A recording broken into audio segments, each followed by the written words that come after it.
अगर आप भी लॉन्ग टर्म में इन्वेस्टमेंट करके रिटर्न के अलावा और भी बहुत बेनिफिट्स आप हासिल करना चाहते हैं तो बिल्कुल आप राइट वीडियो पर हैं, क्योंकि आज की इस वीडियो में पीपीएफ के बारे में फुल डिटेल्स में हम बात करने वाले हैं। मतलब आपको सिर्फ मैं ये बताऊं कि पीपीएफ से रिलेटेड कितनी टॉपिक्स पे मैं बात करने वाला हूं तो कई सारे मिनट्स इसमें चले जाएंगे। तो हो सकता है आज की वीडियो कुछ लंबी हो जाए, लेकिन ये प्रोमिस करता हूं कि आज की वीडियो में दिया गया एक एक मिनट आपका लाभदायक साबित होगा और वीडियो देखने के बाद ये चीज आप खुद अपने आप में महसूस करेंगे। अगर आप इस बात की गारंटी देते हैं कि आप ये पूरी वीडियो देखेंगे तो मैं इस बात की गारंटी देता हूं कि पीपीएफ को लेकर अगली कोई वीडियो आपको देखने की जरूरत नहीं पड़ेगी। तो चलिए वीडियो को शुरू करते हैं, लेकिन उससे पहले हमेशा की तरह एक रिक्वेस्ट, चैनल पे फर्स्ट टाइम विजिट कर रहे हैं तो सब्सक्राइब कर दीजिए, वीडियो को लाइक कर दीजिए, शेयर कर दीजिए उन लोगों के पास जो लोग इस तरह की वीडियो देखना पसंद करते हैं।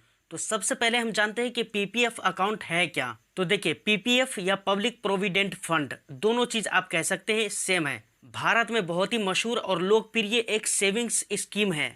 चूंकि इस योजना को केंद्र सरकार द्वारा ऑफर किया जाता है, इसलिए आप ये कह सकते हैं कि इसमें इन्वेस्टेड जो अमाउंट होता है, पब्लिक के जो पैसे इसमें इन्वेस्ट है, वो इन्वेस्टेड अमाउंट और उसका जो रिटर्न होता है वो बिल्कुल अपनी जगह सुरक्षित है और ये गारंटेड है। अब हम बात करते हैं कि अगर पीपीएफ अकाउंट में अपने पैसे को हम इन्वेस्टमेंट करते हैं तो उसकी लॉक इन पीरियड कितने ईयर्स के लिए है। तो देखिए, आज के डेट में एसबीआई हो या इस तरह के अन्य दूसरे जो भी प्राइवेट या फिर सरकारी सेक्टर के बैंक हो, उनमें इसकी लॉकिंग पीरियड जो कही गई है वो 15 वर्ष की होती है। मतलब जो अमाउंट आपने पीपीएफ अकाउंट में इन्वेस्टमेंट कर दिया है, लगा दिया है, उसको आप 15 साल के बाद ही निकाल सकते हैं। हालांकि भारत सरकार ने यह भी कहा है कि 5 फाइनेंशियल ईयर के बाद बच्चों के एजुकेशन के लिए हो या फिर पुरानी बीमारी की वजह से हो, उसके इलाज के लिए हो या फिर किसी भी तरह के हेल्थ इमरजेंसी अगर आपके साथ हो जाती है तो इनमें से कुछ कंडीशंस ऐसे हैं जिसके तहत आप टोटल पैसे को निकाल सकते हैं। जैसे मान लीजिए आपके घर में आपकी या आपके बीवी बच्चों की तबीयत खराब हो गई।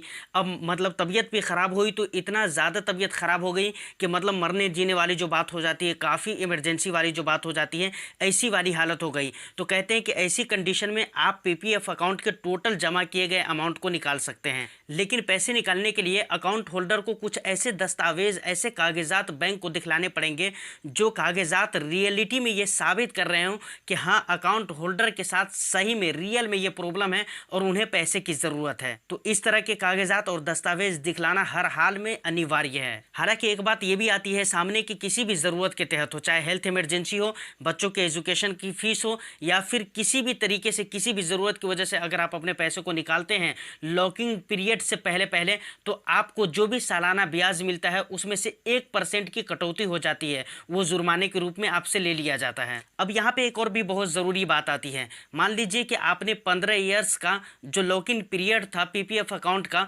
उसको आपने कंप्लीट कर लिया। जैसे आपने 25 साल की उम्र में पीपीएफ अकाउंट खुलवाया, उसमें इन्वेस्टमेंट करना शुरू कर दिया, तो अब 15 साल कंप्लीट करते करते 40 साल की उम्र हो गई। बट 40 साल की उम्र में ये लॉक इन पीरियड तो ख़त्म हो जाता है, बट आप अभी चाहते हैं कि मैं इस पैसे को अभी ना निकालूं, 50 की उम्र में निकालूं, या फिर मतलब जो भी रीज़न हो, बट आप अपने लॉक इन पीरियड को कंप्लीट करने के बाद अपने पैसे को नहीं निकालना चाह रहे हैं। तो ऐसी कंडीशन में आप 5-5 साल करके टाइम पीरियड को बढ़ा सकते हैं। मानकर चलिए 25 से आपने इन्वेस्टमेंट करना शुरू कर दिया, 40 में लॉक इन पीरियड कंप्लीट हो जाता है, बट आप पैसे नहीं निकालना चाह रहे हैं तो 5 साल का टाइम और बढ़ा लीजिए, तो मतलब 45 साल हो जाएंगे। फिर भी आप नहीं निकालना चाहते, फिर 5 साल का बढ़ा लीजिए। लेकिन हर बार आपको एप्लीकेशन देकर ये इन्फॉर्म करना पड़ेगा आपको अपने बैंक को। अब बात रही 25 से लेकर 40 के बीच में जो लॉक इन पीरियड मेन वाला था 15 ईयर्स का, उनमें का पैसे अगर बीच में कभी भी ज़रूरत पड़ती है तो वो आप निकाल सकते हैं। फिर उसको निकालने पर किसी तरह का कोई जुर्माना आपको पे नहीं करना पड़ेगा। ये नहीं कि भाई आपने टाइम बढ़ा लिया है तो अभी इसको भी कंप्लीट कर लीजिए, उसके बाद ही आप वो 15 वाला भी निकालेंगे, ऐसा कुछ भी नहीं है। क्योंकि उस 15 साल में निवेश किए गए अमाउंट को जो निकाल रहे हैं वो पीरियड आपका ऑलरेडी कंप्लीटेड है। अब एक बहुत ही ज़रूरी बात ये आती है कि पीपीएफ अकाउंट में एक साल में कितने पैसे हम जमा कर सकते हैं, मतलब कम से कम कितने पैसे जमा कर सकते हैं और ज़्यादा से ज़्यादा कितने पैसे जमा कर सकते हैं। तो देखिए, ये मैं आपको बताना चाहूँगा कि एक साल में, बहुत ही ध्यान से सुनिएगा, एक साल में कम से कम 500 रुपये आपको जमा कराना बहुत ही ज़रूरी है। ये हर हाल में अनिवार्य है, आपको 500 रुपये कम से कम जमा कराना ही है। एक बात और भी मैं बता दूं, ये एक साल में 500 रुपये जो आपको जमा कराना है वो भी इकट्ठे एक बार जमा नहीं कराना है। आप अपनी सहूलत के हिसाब से 50-50 रुपये करके भी जमा करवा सकते हैं, और अगर आप चाहें तो 100-100 रुपये करके भी जमा करवा सकते हैं।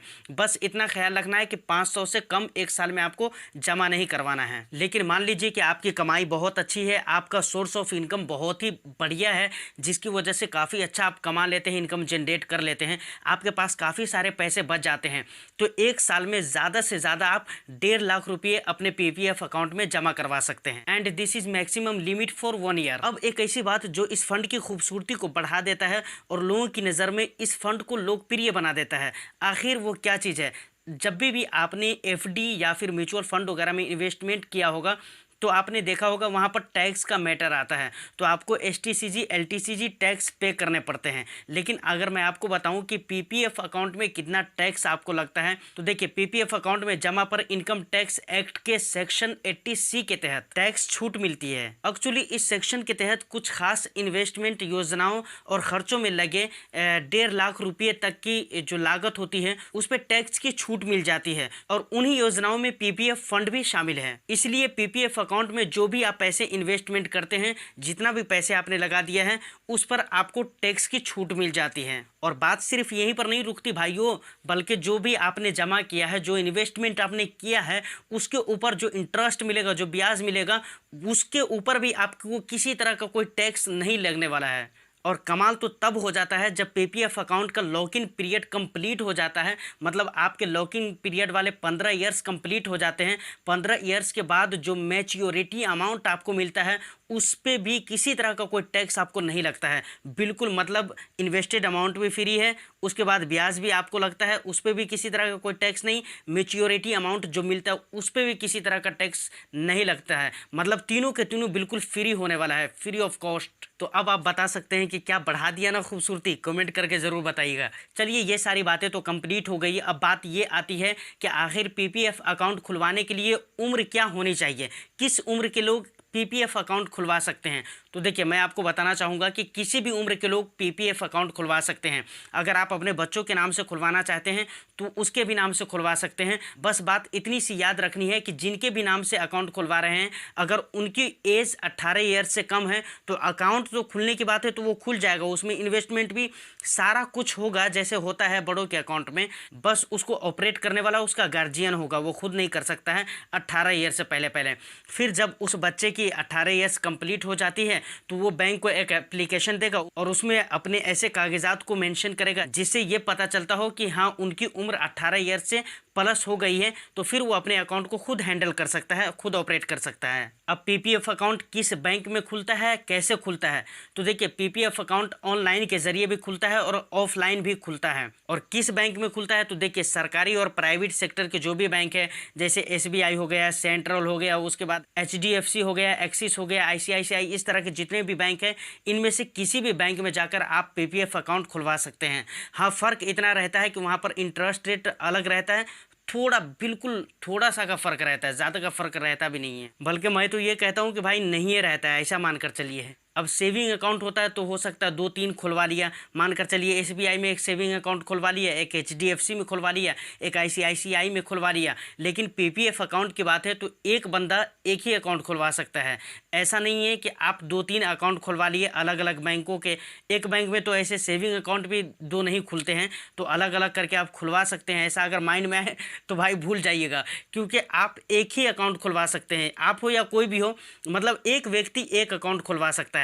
ऐसा नहीं कि एसबीआई में भी आपने पीपीएफ अकाउंट खुलवा लिया, एचडीएफसी में भी खुलवा लिया, एक्सिस में भी खुलवा लिया, आईसीआईसीआई में भी खुलवा लिया, इस तरह करके कई सारे बैंकों में अकाउंट खुलवा लिया। तो ऐसा नहीं होने वाला है, बल्कि किसी भी एक बैंक में आपको अकाउंट खुलवाना पड़ेगा, वो एक ही अकाउंट रहेगा। देखिए अब सबसे मेन रीजन, जब भी किसी इन्वेस्टमेंट की बात आती है तो वहां पर इन्वेस्टर की तरफ से जो बराबर पूछे जाने वाला सवाल होता है वो ये होता है, और बहुत मरतबा वीडियो के कमेंट सेक्शन में भी कमेंट आता है कि सर ये बताइए इसमें रिस्क किस हिसाब किताब का है, कितना रिस्क हमें मेंटेन करना पड़ेगा। तो देखिए अगर आपने ध्यान से वीडियो को देखा होगा केयरफुली, तो मैंने शुरू में ही कहा है कि ये स्कीम केंद्र सरकार की तरफ से ऑफर किया जाता है, इसलिए इसमें इन्वेस्टेड अमाउंट बिल्कुल सुरक्षित रहते हैं। यहाँ पर रिस्क वगैरह मतलब ना के बराबर बिल्कुल माइनर सा रिस्क रहता है। और माइनर सा रिस्क भी हम क्यों कहें, क्योंकि ये गवर्नमेंट ऑफर कर रही है। अब इसके साथ कुछ भी होता है तो उसका जिम्मेदार तो गवर्नमेंट होने वाला है। तो भाई माइनर सा रिस्क भी हम क्यों कहें, आप ये कह सकते हैं कि बिल्कुल रिस्क फ्री इन्वेस्टमेंट है। तो देखिए अभी तक वीडियो में मैंने बहुत कोशिश की है कि बहुत सारी चीज़ों को कवर कर सकूं,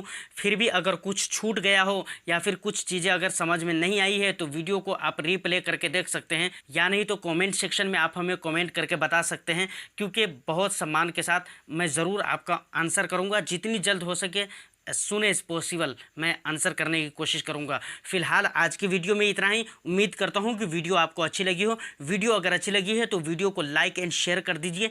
चैनल को इन्फॉर्मेटिव कंटेंट के लिए सब्सक्राइब ज़रूर कर लीजिए, बेल आइकन को प्रेस कर दीजिए और वीडियो को शेयर कर दीजिए उन लोगों के पास जो लोग इस तरह के वीडियो देखना पसंद करते हैं।